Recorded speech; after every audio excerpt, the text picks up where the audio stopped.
Hey, folks, welcome back. Another great episode. Today, zooming in from beautiful Ontario, we've got Felix Vortsman, who is a very accomplished real estate entrepreneur. Actually, you know what? Felix is up to all sorts of things. He's originally a CPA. He's a real estate investor who's kind of moved up from single family homes into multifamily properties and all sorts of things in between. He's a realtor. He's an author. He's a coach. He's all sorts of great things. Very busy guy. Welcome to the show, Felix. Nice to meet you. Nice to have you here. Yeah. Thank you for having me, Dave. All right. Well, we were talking a little bit offline that you first got started in real estate way back in 1998 with some house hacking and then jumped in with both feet starting in 2010. So tell us a little bit about your backstory and your real estate investing journey. Well, back in 98, I started actually back in 96. I used my OSAP money from my university days to purchase my first property because I decided to work full time throughout school. And instead of paying back my OSAP, I decided to use the OSAP money as a down payment. So for people who don't know what OSAP means, what does that mean? It's an Ontario savings. It's basically the government assistance for university students. Got it. All right. So you weren't using that to eat like craft dinner like everybody else. You used it for a down payment on a house. Awesome. All right. So that got you into your first property. And then what did you do? Rent out rooms to other university students and kind of house hack that way or what? Eventually. So we owned that property for a year. It was a condo. It was the first and last condo I ever owned. Eventually, I realized that, I still have to pay for this thing out of pocket every month. So decided to sell it at a $5,000 loss, which was big money back then. That was for a university student back in 96, 97. That's a lot of money. Absolutely. And decided to buy a semi-detached home with a basement, a separate entrance to the basement, and decided to rent out the 3 rooms to some students, and found that the students were paying pretty much all of our carrying costs other than maybe utilities. So we went from paying everything to paying, bupkis, $200-$300 a month, basically, while living on the main floor unit, which was great. Nice. And then was basically, had a period of about 10 years, analysis paralysis, after the financial crisis, explored Florida for a little while. But my wife did not want to move down to Florida.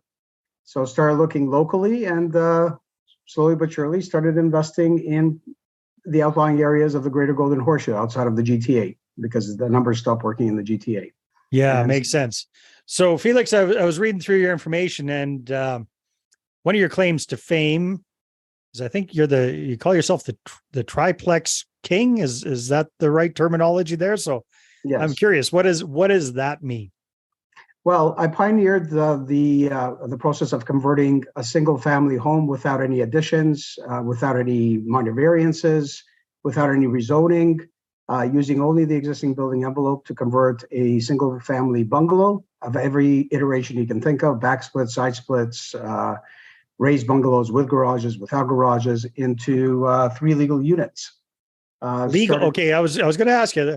Yeah, anybody could probably do that, but is it conforming? Is it legal? So without having to get any variances, without having to change zoning or anything like that, you're able to turn these into 3 or 4 units from one single house. And why is that, or how is that? How does that work? Well, there was only one municipality in all of Ontario that allowed it. Back in 2018, I found this property. I was doing 2-unit conversions at that stage, progressed up to there. So I was doing that for a number of years. And I found this rather larger bungalow, side split. And I asked my planner, it was a home run as a 2-unit, but I'm like going, can we do this as a 3? And he made some inquiries with his municipality, and lo and behold, they allowed us to do it. And started doing that in 2018. Now, in Ontario, just at the end of last year, they finally passed the Building More Homes Faster Act. So they actually are allowing this all across Ontario as of right. But I've been doing this for the last 5 years, helping my clients do the same. And, we've been doing extremely well on it. Clearly, cash flow has been phenomenal on it. And it's probably one of the very few strategies in Ontario, given the high real estate prices, where you can actually still at least break even, maybe even get a bit of cash flow, even with today's high interest rates. So, very cool. Yeah. So just paint us a picture of how are you taking a single family home bungalow and not tearing it down, not doing any major exterior modifications and turning that sucker into a three-plex? Sure. So there's a couple of considerations. Parking, obviously. So you want to make the lot as wide enough to accommodate if you need to build more widened parking spaces or driveway spaces. Basically, electrical safety authority requirements, upgrading electrical service, usually upgrading the water lines. But generally speaking, I mean, it's a very efficient and cost-effective way of actually completing a 3-unit conversion because all the services are within the property. So you're really running the sewage lines, the water lines to where they need to be already in the property. So there's no need to basically dig out another sewage line, for example. There's no need for exterior additions.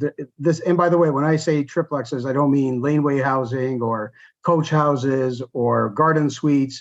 This is a much more cost-effective way of achieving these results. Yeah. And in fact, for my own clients, I usually try to turn them away from doing those other 3-unit conversion types, simply because of the barriers to entry and the costs involved. In most cases, I recommend it. It's not that I recommend they don't do it, but just like everything else, real estate, just because you can do it doesn't mean you should do it. And this is, or whether this is the right time to do it. So, of course, look at future potential at a property to achieve highest and best use. But in the meantime, this is a great way to increase your cash flow or even realize some cash flow in today's high interest rate environment. Yeah. And it's probably one of the very few ways to get to achieve that in the southern greater Golden Horseshoe market in Ontario. Very cool, Felix. So give me an example of a recent one, if you would, kind of paint the picture of what did the house look like before. Let's say a bungalow. What was it? Did it have a basement? And give or take, big broad strokes with the numbers. What did that kind of look like? Let's just get a better idea. So I've done every single iteration of bungalow you can think of: back splits, side splits, raised. Well, just pick one and paint the picture of that one. Okay. First. So the cookie cutter stuff that I like is the 4-level side splits, although it's not a necessity. Typically, 4-level side splits typically have 4 levels in the home. The main floor is typically 2 levels, where you have the kitchen, living room, dining room on one level. You go up 5 or 6 steps to the bedroom levels, where there's usually a bathroom. Yeah. And then there's an entrance into the basement, right? The basement is also 2 levels. So what I typically do, and some of them will have garages, some of them won't. So typically, if they do have a garage, if I need more space, I will actually finish off the garage into living space. And in most instances, we'll actually keep the exterior garage door to maintain the facade of a regular looking home. But it's no different than siding or brickwork, right? So behind that, the garage door could be a bedroom, could be a kitchen, could be a living room. Okay. Yeah. So one of the things that we do there, but again, not a necessity. You have to know what to look for effectively.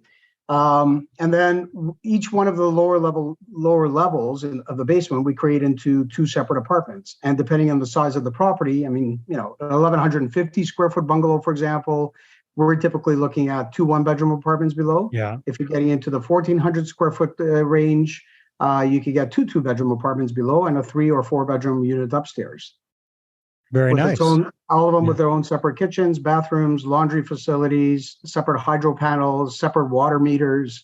You could choose your own adventure. You could do separate heating as well, but law of diminishing returns effectively at that stage. So bottom line is, typically, wave the realistic magic wand, you're looking for a property big enough to put 2 units in the basement is kind of, again, not necessary. We've done ranches where there's 1 unit in the basement, 1 unit on the main floor, and it just so happened a 2-car attached garage that we created into a 1-bedroom unit. Oh, okay, there you go. All right. Right. Yeah, that'll make. And now, what kind of a bump does that typically create in the value of the property after the smoke clears? I found the same. Well, here's the problem. I found the same challenge when I started doing 2-unit conversions. Again, I was kind of at the forefront of that. Yeah.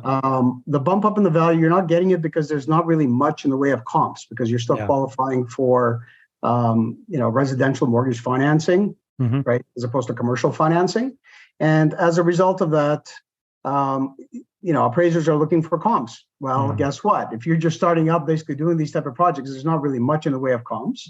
or their comps are basically really crappy duplexes, triplexes out there in really crappy areas of town, which is comparing apples to oranges. Yeah. So it takes a bit of time for the market, for a lot of some individuals to complete these projects, maybe sell them 2-3 years down the road so you can get that level of comps.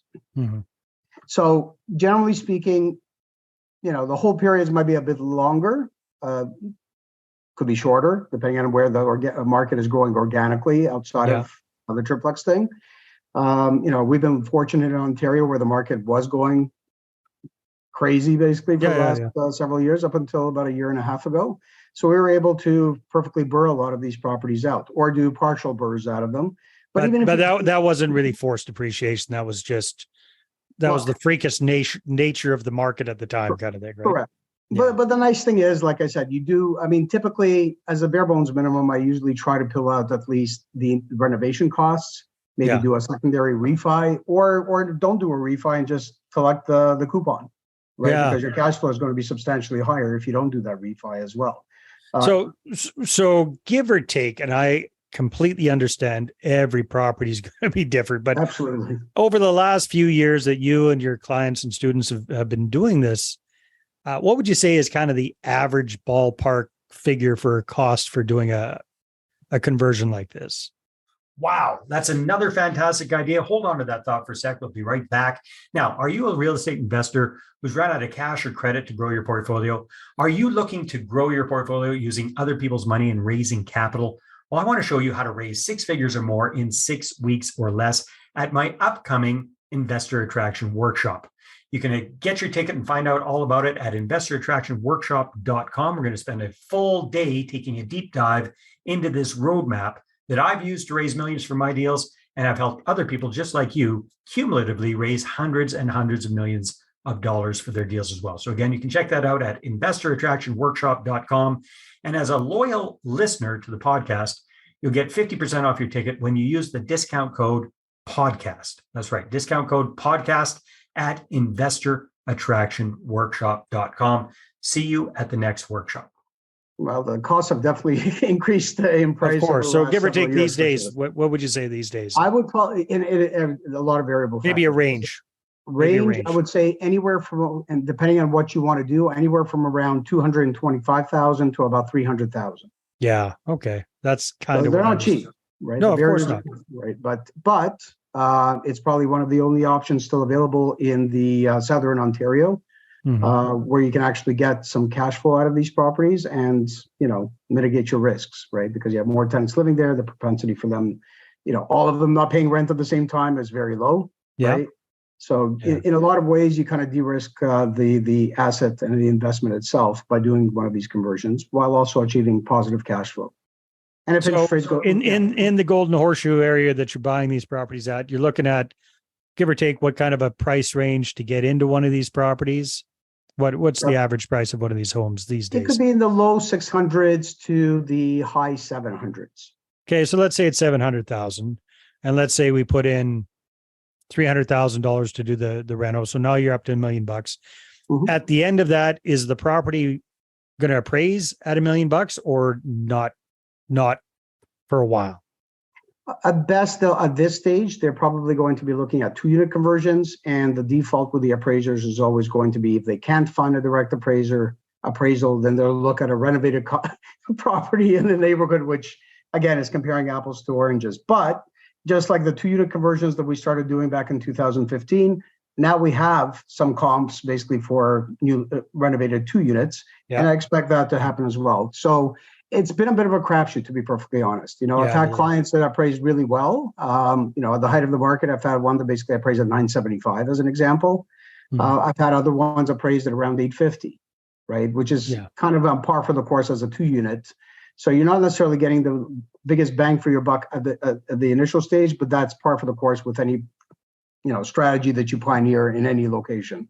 So bottom line, this really makes sense for somebody who wants to hold on to this property long term. They're looking for cash flow. They're looking for all the other profit centers in real estate, not banking on that instant bump from doing the renovation. It's definitely not going to be a perfect burr at this particular moment, most likely, but it's a great way to turn one into three and skyrocket your cash flow comparatively to just having that same product to make it work in today's environment. Yeah. Yeah. If you were going to take cap rates, like I said, if it was applicable for commercial properties, you probably be looking at a price point or a fair market value of well over $1.5 million to $2 million. Yeah.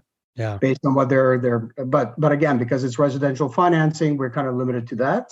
Yeah. And, it really depends on what's happening with the market. So, this is the good thing about this type of product. I mean, apart from being investment grade, is this is essentially what the market is going to be requiring all across the nation, right? As home prices are going higher and higher in value, less and less people can afford that traditional single family home.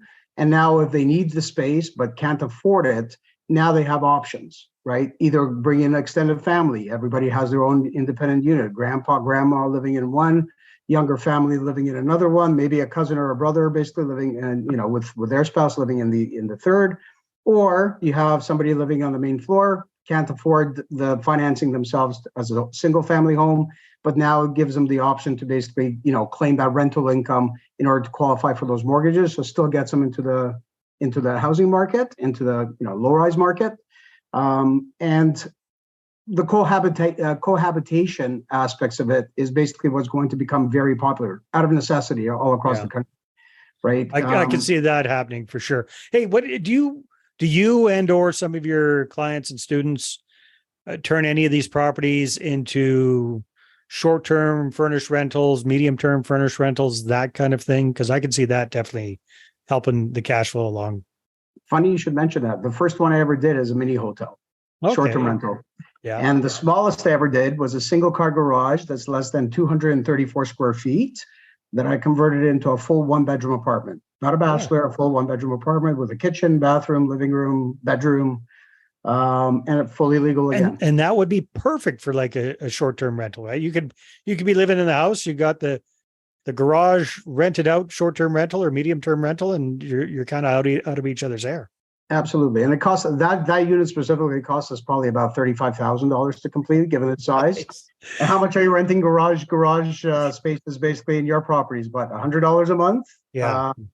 Here we can get an upwards of about $4,000 per month plus during the high season. But again, seasonality comes into play. Again, we're not living in Florida. Yeah. It's feast or famine in a lot of cases. But there is that. How should I put it? Not necessarily wow factor, but people like the whole tiny home movement. So if they want to actually feel what it feels like to stay in a tiny home, it really appeals to them basically. And most people have been giving us like phenomenal reviews. They absolutely love the space. Some people say I can see that kind of a space being appealing for medium-term rentals as well, for traveling nurses, doctors, professionals, et cetera, that need a place to stay for 3 or 4 months instead of by the night. Yeah. So that one, I mean, we had to reconfigure the kitchen for the short-term rental aspects because we opted for more countertop space, although it has the rough-ins for the washer dryer, but that would come at a cost. I see. Right. Yeah. So we don't necessarily have a stove in it at the present time. But we do have a stove outlet behind one of the kitchen cabinets. We don't have a washer and dryer, but we do have the rough-ins, including all the electrical and water supply. Behind the fridge. So all we need to do is maybe rejuggle the kitchen area in order to accommodate that. But for now, we don't really have a laundry facility, although we do have had people staying there for over a month. They just have to go to the laundromat to do their laundry. And even though we don't have a stove, we do supply them with an induction cooktop, plug-in cooktop. Okay. So they can still cook meals and stuff like that, but they have much more counter space to do so. Yeah. It's actually interesting because for seniors, it would be ideal, right? Everything's on one level, low maintenance. The only thing is tight spaces. So if they have some mobility issues, it may not be the most appropriate product for them. The other short-term rentals that we have, they're in a much larger property, two full 2-bedroom units and a massive 1,400 square foot unit. Those ones, yes, we've had people whose properties, had a fire, a flood. They've stayed with us for months on end. While the insurance companies were paying us, and we do phenomenally well with those types of guests, and we prefer them actually. Very cool. Well, Felix, time flies when we're having fun. If people want to find out more about you, find out more about this whole triplex king thing, triplex conversion king thing, what should they do? Where can they go? How can they connect with you? They can either email me at Felix at Cloud9Life.ca. So that's FELIX at CLOUD, the number 9, life.ca, or connect with me on Facebook, LinkedIn. All over the place, or go to the website. Or go on the website, or you can even connect with me on Twitter. Yeah. I'm very easily found. Exactly. Well, you got an easy name to remember. That's for sure, Felix. Well, hey, this has been a lot of fun. Thanks very much for being on the show. And we'll probably, because we didn't have time to talk about the whole capital raising side of things. So we'll have to have another interview and take a dive into that. But thanks again very much for being on the show. Thank you once again, David. Been a pleasure. All right, everybody, take care. And we'll talk to you on the next episode.